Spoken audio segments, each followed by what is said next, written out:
Invite viewers to post their location and local time. The story kicks off in the kind of pre-dawn quiet that only a mountain ridge can produce, where the loudest thing is usually an owl deciding whether to bother with another mouse.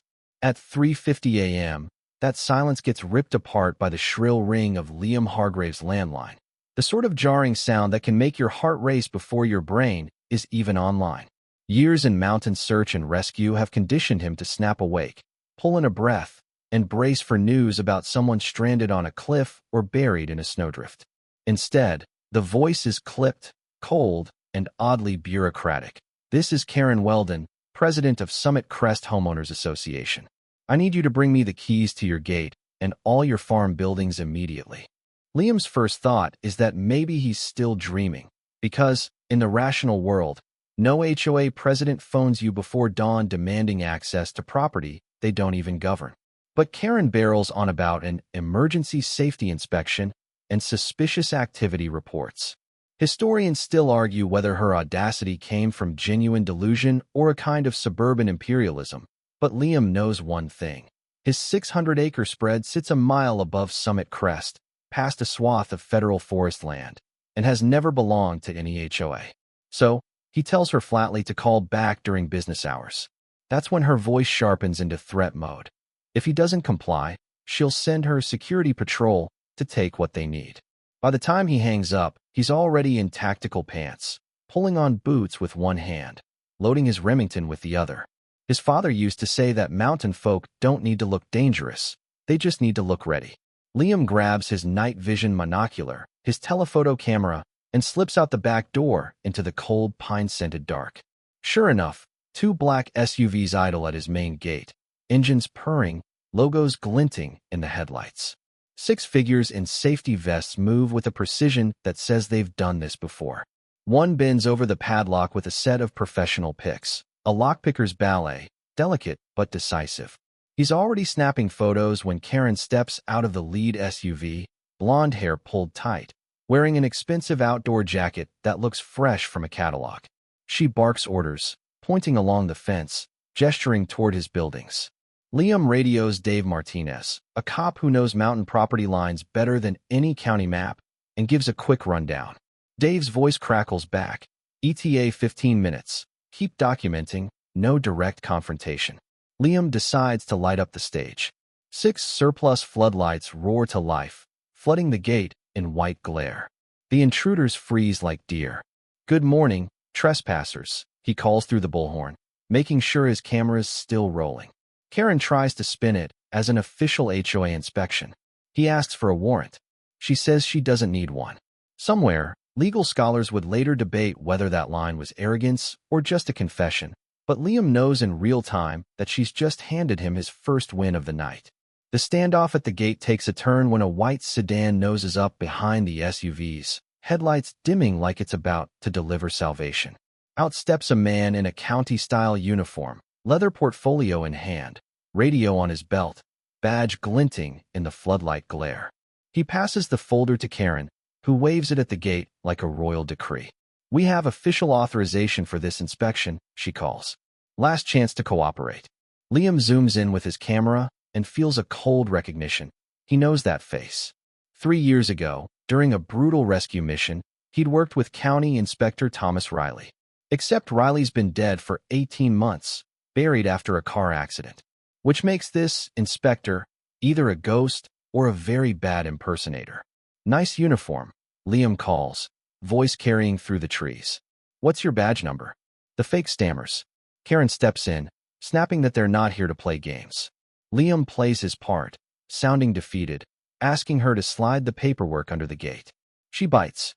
He emerges from the tree lean, rifle slung but visible, picking up the documents. They're impressively faked. Emergency inspection order, health and safety clauses, county seal, but the signature is Riley's, identical to one on a report Liam has in his files.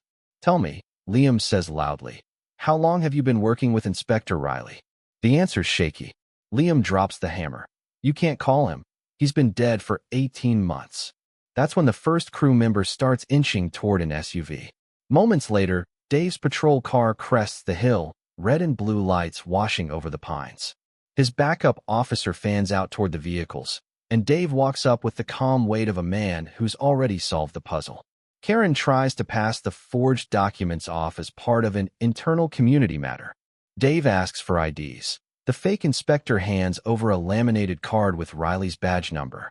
Dave squints, then says flatly, "I work Tom's funeral detail." That's the crack that opens the whole dam. The lockpicker admits nothing but keeps sliding into the shadows. One of the vest wearers blurts they were told it was a civil dispute. Karen hisses at him to shut up. Then Liam spots a laptop bag and surveying equipment in the sedan's back seat. The backup officer checks and finds soil kits, water analysis tools, professional mapping gear. This wasn't a safety check, it was a resource theft mission. Karen's mask slips as she rants about hoarding clean water and community benefit. Historians still argue whether she believed her own rhetoric or just liked the sound of her voice, but Dave isn't buying it. Within minutes, Karen is cuffed for conspiracy, fraud, and trespass, her crew loaded into patrol cars. By sunrise, the mountain road hums with FBI vehicles. Agent Maria Martinez lays it out. Liam's just stumbled into the center of a multi-state fraudulent property seizure ring. In Karen's office, they find forged files on 47 properties, mineral rights surveys, and a master plan called Operation Mountain Sweep. Manufactured emergencies, fake authority, targeted intimidation. Bank trails point to Cayman Islands accounts and a $50 million resort scheme. Most chilling are elimination strategies for resistant owners, two of whom are already dead under accidental circumstances. And right there, with the hum of hard drives imaging evidence and the scent of fresh pine mixing with diesel exhaust, Liam realizes this isn't a property dispute anymore. It's war on a much bigger map. 6 months later, the war map shifts to the polished wood and cold formality of a federal courtroom in Denver.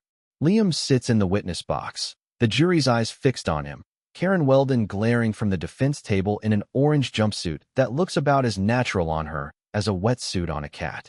Prosecutor Sarah Chun leads him through every detail of that 3:50 a.m. call, the floodlights, the forged documents, and the dead inspector whose signature was stamped all over her scheme. The jury hears Karen's own voice on the recorded call, sharp, imperious, promising to send our security patrol if Liam didn't comply. When Chun introduces Karen's personal journal, recovered from a hidden safe, the room goes still. In neat handwriting, once the hermit is eliminated and proper development begins.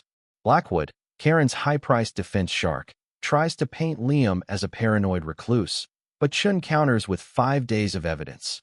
Bank records, surveillance files, Marcus Webb's testimony about permanent solutions for uncooperative owners.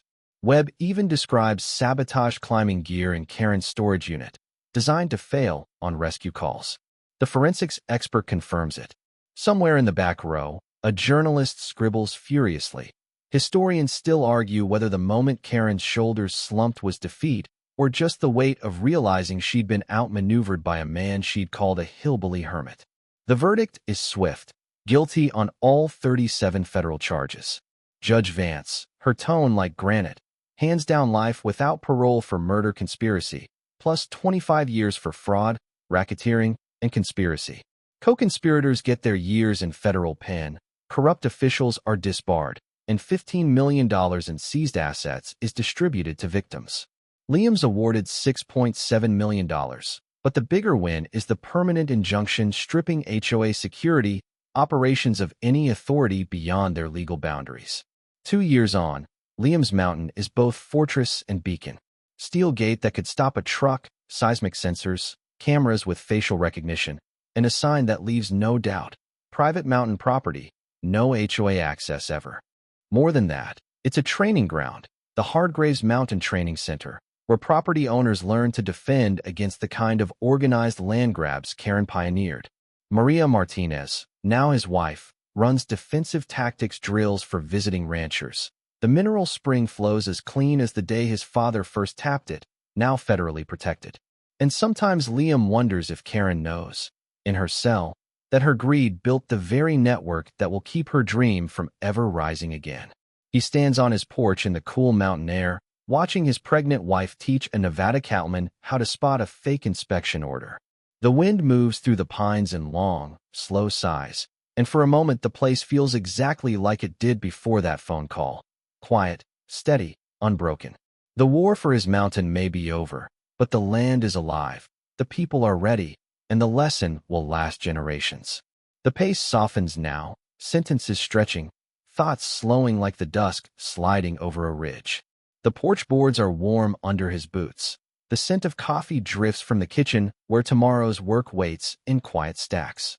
In this light, the steel gate down the road is just another dark line in the forest, the cameras no more intrusive than watchful birds.